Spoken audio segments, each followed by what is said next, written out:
जय गुरुदेव, जय गुरुदेव, जय गुरुदेव। आज आपसे अपनी बात कहने के अलावा कुछ गुरु महाराज के वचनों को भी याद दिलाना चाहूँगी। स्वामी जी ने बहुत पहले हम सभी को सचेत किया था कि आपको मांसाहार छोड़ना पड़ेगा, इसलिए आप शाकाहारी हो जाओ। एक दिन ऐसा आएगा कि आप मजबूर होकर शाकाहार अपनाओगे, क्योंकि इतनी बीमारियां फैलेंगी जिनका आपने कभी नाम भी नहीं सुना होगा। ऐसी ऐसी भयंकर बीमारियां आएंगी कि आप रुपयों की थैली लेकर घूमोगे पर दवा नहीं मिलेगी, क्योंकि जो उस परमपिता परमेश्वर ने आपको और हमको कर्म करने की स्वतंत्रता दी थी, उसका हमने दुरुपयोग किया। सत्कर्म करने की बजाय हमने अपनी जीवात्मा को पाप कर्मों के बोझ से लाद दिया, जिसका नतीजा ये हुआ कि कुदरत आपसे नाराज़ हो गई और अब कुदरत पूर्ण रूप से तैयार खड़ी है आपको सबक सिखाने के लिए। ये तो इस धरा के संत जन हैं जो अपने तप के बल से इस धरा को अभी तक रोके हुए हैं और जीवों को समझा बुझाकर धर्म की ओर ला रहे हैं, क्योंकि वो परम पिता परमेश्वर बड़ा ही दयालु है। वो महात्मा और संतों को इसीलिए धरती पर भेजता है ताकि मनुष्यों को पाप के रास्ते से हटाकर धर्म के रास्ते पर लाया जा सके। गुरु महाराज के शब्दों में कलयुग में एक समूह के रूप में शक्तियाँ धरती पर उतारी गई हैं, जो जगह जगह जीवों की संभाल कर रही हैं और लोग उनकी बातों को समझ रहे हैं। देश विदेश से लोग आकर उनकी बातों को मान रहे हैं, क्योंकि भारत अध्यात्मवाद का देश है। एक समय ऐसा आएगा कि भारत का अध्यात्म विदेशों में लोग अपनाएंगे। इसलिए जीव हत्या बंद करें। इन जीवों में भी उतनी ही तड़प होती है जितनी आपके बच्चे में।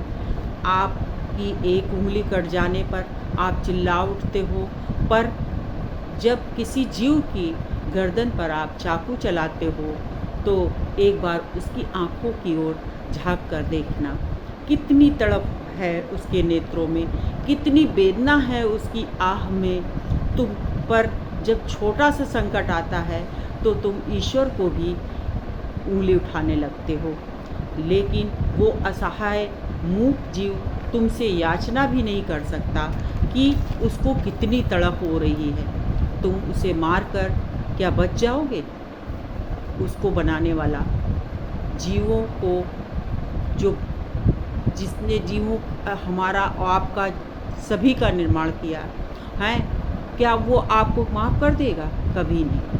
उसकी सज़ा से तुम्हें कोई नहीं बचा सकता, क्योंकि कोई बाइबल, कोई कुरान, कोई धर्म ग्रंथ ये नहीं सिखाता कि हम अपने आश्रित जीवों को मार करके अपना पेट भरें।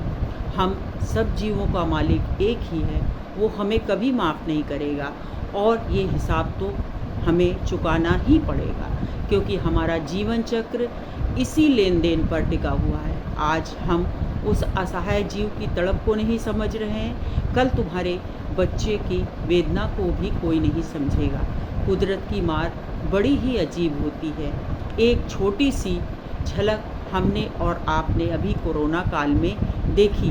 देश विदेश सभी जगह त्राही त्राही मच गई थी। इससे आप जीवों पर दया करें, उन्हें मारकर ना खाएं और अपने इस पेट को कब्रिस्तान ना बनाएं, क्योंकि हमारा आपका धर्म एक ही है, अहिंसा परमो धर्मा। अगर आज भी हम इस ओर नहीं लौटे तो एक दिन हमें अपने कर्मों की सज़ा देने के लिए ये कुदरत तैयार खड़ी है। ये तो रही हमारे गुरु महाराज की बात। अब आपसे उस घटना की ओर मैं जाना चाहूँगी। जब मैं 10वीं क्लास में पढ़ रही थी तो उस वक्त मेरे स्कूल में माली ने ग्राउंड में गुलाब की डालों को लगाया था। मुझे बचपन से ही पेड़ पौधों को लगाने का बहुत शौक़ था। मैंने उसमें से एक कलम को चुपके से उखाड़ लिया और अपने घर में उसको लगा दिया। धीरे धीरे वो पेड़ बढ़ने लगा और जब मैं स्वामी जी के सत्संगों को मैंने सुना तो मुझे ये एहसास हुआ कि मैंने ये चोरी की और इस चोरी की सज़ा मुझे अवश्य मिलेगी। लेकिन मन में धीरे धीरे यही बार बार विचार आता था कि जब भी कभी स्वामी जी से आमना सामना होगा तो मैं इसके लिए स्वामी जी से माफ़ी मांगूंगी। लेकिन ऐसा अवसर नहीं आया। इधर स्वामी जी रेल बाज़ार में डॉक्टर साहब के यहाँ आए। हम सभी लोग उनके दर्शन करने के लिए गए हुए थे। गुरु महाराज का वहीं पर रात्रि में विश्राम था। हम सभी भी वहाँ रात्रि के समय रुके और सुबह जब स्वामी जी दर्शन दे रहे थे तभी मुझे लगा कि ये सबके घर जाते हैं पर हमारे घर क्यों नहीं आते। आज हम इनसे अपने घर आने के लिए कहेंगे। जैसे ही दर्शन देते हुए स्वामी जी मेरे करीब आए, मेरे मुंह से ये निकला कि स्वामी जी कभी आप मेरी भी कुटिया में आइए। मेरा इतना कहना था कि स्वामी जी बोले, कहाँ है तुम्हारी कुटिया। हमारे पिताजी जो कि मेरे बगल में ही खड़े थे दर्शन के लिए, वो स्वामी जी को अपने घर का पता बताने लगे। स्वामी जी उनसे बोले, बच्चे अभी आता हूँ। पिताजी और माताजी तो खुशी से एकदम पागल हो रहे थे। हम सब अपने घर की ओर भागे कि स्वामी जी आ रहे हैं, घर पर कुछ तैयारियां तो करनी ही पड़ेंगी। हम लोग सब लोग जल्दी से घर आए। पिछले कमरे में स्वामी जी के लिए बिस्तर लगाया गया। मैं आरती का थाल सजा रही थी। पिताजी प्रसाद के इंतज़ाम में लगे हुए थे। सभी अपने अपने तरह से तैयारियों में लगे थे। मेरे गुलाब में आज बहुत ही खूबसूरत फूल खिला था। स्वामी जी के आने का हम सब इंतज़ार ही कर रहे थे कि काफ़ी सत्संगी भाई बहन भी वहाँ पर आ गए दर्शन के लिए। तभी भाभी कलश सजा रही थी कि अचानक स्वामी जी की गाड़ी का हॉर्न सुनाई पड़ा। भाभी कलश उठाने की बजाय गेट की ओर भागी और वहीं पर आवाज़ खड़ी हो गई। हाँ, माँ हम सबको लेकर गेट पर खड़ी हो गई। स्वामी जी कार से उतर करके गेट के करीब आए। हम में से कोई भी उनको अंदर आने के लिए आमंत्रित नहीं कर रहा था क्योंकि हम लोग एकदम मुक्त हो गए थे। स्वामी जी किसी तरीके से अंदर आए। ऐसा लग रहा था जैसे हम लोगों की सुध-बुध ही खो बैठी हो। किसी तरीके से स्वामी जी अपने उसी कमरे में गए जहाँ उनकी व्यवस्था की गई थी, जबकि वो कमरा सबसे पिछली साइड में पड़ता था। आगे और भी कमरे थे, लेकिन स्वामी जी सीधे अपने उसी कमरे में गए और कमरे में बैठ गए। माँ आरती का थाल लेकर आई और आरती करने लगी। वही आरती जो रोज़ माँ गाती थी, लेकिन आज आरती भूल भूल के जा रही थी। वो उनको याद ही नहीं आ रही थी आरती। किसी तरीके से आरती समाप्त हुई। भाभी ने देखा बड़ा सुंदर गुलाब का फूल खिला हुआ है। उन्होंने तोड़कर जल्दी से उसे स्वामी जी के चरणों में चढ़ा दिया। कुछ देर रुकने के बाद स्वामी जी अपने आप स्वयं उठ करके सभी कमरों में घूमे। आंगन के बाद मेरा पढ़ाई का कमरा पड़ता था और उस कमरे में मेरा एक छोटा सा बॉक्स था, कुछ किताबें थी। स्वामी जी कब उस कमरे में गए ये किसी ने नहीं देख पाया। जब हम सभी उनकी व्यवस्था में लगे थे, उसी वक्त थोड़ी देर बाद स्वामी जी ने सबको प्रसाद वगैरह दिया। प्रसाद देने के बाद स्वामी जी चले गए। जब स्वामी जी चले गए तब हम लोगों में आपस में इस तरीके की वार्तालाप हुई कि अरे हमने ये नहीं कहा, किसी ने कहा हमने ये नहीं किया। मतलब ऐसा लग रहा था कि जब अब हम लोगों की सुध-बुध वापस आ गई है। उस वक्त सबको ये लग रहा था कि ये चीज़ें छूट गई, हम ऐसा नहीं कह पाए या हम ऐसा नहीं कर पाए। कुछ देर बाद मैं जब अपने कमरे पे गई तो मेरे कमरे में मेरे बॉक्स के ऊपर वही गुलाब का फूल रखा हुआ था। मुझे देखकर बड़ा आश्चर्य हुआ कि ये गुलाब का फूल यहाँ कहाँ से आया। तो मैंने अपनी भाभी से पूछा, सबसे पूछा कि बताओ ये फूल यहाँ किसने रखा। किसी ने नहीं कोई जवाब दिया। हाँ, भाभी ने ये ज़रूर कहा, ये तो वही फूल है जो हमने स्वामी जी के चरणों में चढ़ाया था, ये यहाँ कैसे आ गया?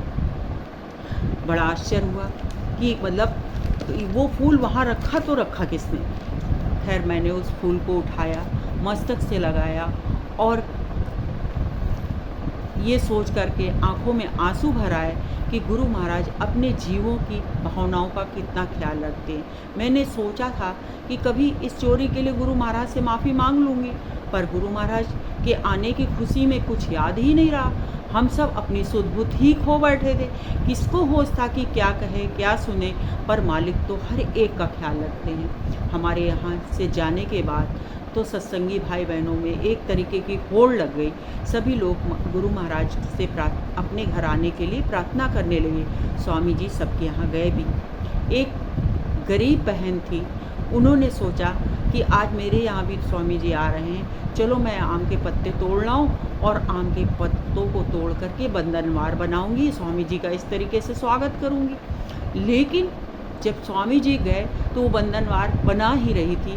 जैसे उसने गेट पर उनका गाड़ी का हॉर्न सुना, उसने उन पत्तों को चारपाई के नीचे छिपा दिया। चारपाई के नीचे छिपा दिया। स्वामी जी आए, अंदर आके चारपाई के ऊपर बैठ गए। उसके यहाँ जो कुछ भी था उसने स्वामी जी महाराज का आदर सत्कार किया। आदर सत्कार करने के बाद स्वामी जी बोले, बच्ची उन पत्तों को तो निकाल जरा। वो स्वामी जी का मुंह देखने लगी, सोची ये क्या कह रहे हैं। फिर किसी तरीके से चाहते उसने पलंग के नीचे से उन पत्तों को बाहर निकाला तो स्वामी जी महाराज खड़े हो गए और उन पत्तों के ऊपर चलने लगे। ये सब कुछ देखकर हम लोग एकदम नतमस्तक हो गए। आज ये घटना चरितार्थ हो गई जो महापुरुषों के द्वारा कही गई थी कि प्रेम से प्रकट हुए भगवाना। वीडियो काफ़ी लंबा हो रहा है, इसलिए मैं हाथ जोड़ करके आप सभी से कह रही हूँ कि आप शाकाहारी बनो, जीवों पर दया करो। क्योंकि अगर हम अपने से छोटों पर और अपने से असहाय जीवों जो हमसे लड़ नहीं सकते, जो हमसे कुछ कह नहीं सकते, और उनकी अगर हम हत्या करते हैं तो हमसे ज़्यादा पापी कोई दुनिया में नहीं होगा। इसलिए आप शाकाहार को अपनाओ। और इन्हीं शब्दों के साथ मैं अपनी वीडियो को विराम देती हूँ। लेकिन आपसे ये बात ज़रूर कहना चाहूँगी कि मेरे जीवन में जो भी चीज़ें घटित हुई उन्होंने एक बहुत बड़ा प्रभाव मेरे जीवन पर डाला।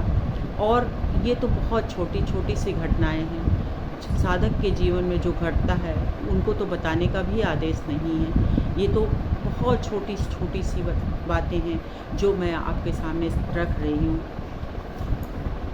ठीक है, अब अगली बार आपसे फिर एक नए वीडियो में मिलूँगी। हाँ, इतना ज़रूर कहूँगी कि आप पर परम पिता परमेश्वर ने आपको ये जो जीवन दिया है सतमार्ग पर चलने के लिए, आप इसे ज़रूर अपनाएं। और इस वीडियो को अगर आप पहली बार देख रहे हैं तो सब्सक्राइब करें और लाइक करें और उन अपनों में शेयर करें जो इन चीज़ों को समझ सकते हैं, इन चीज़ों को अपने जीवन में अपना सकते हैं। क्योंकि जीवन बहुत छोटा है, बहुत छोटा है। हम आप बिल्कुल नहीं समझते इस चीज़ को कि कल क्या होगा और आज क्या है। इसलिए हम सभी को उस बात को हमेशा याद रखना चाहिए कि हमारे जीवन की जो अवधि है वो बहुत छोटी है।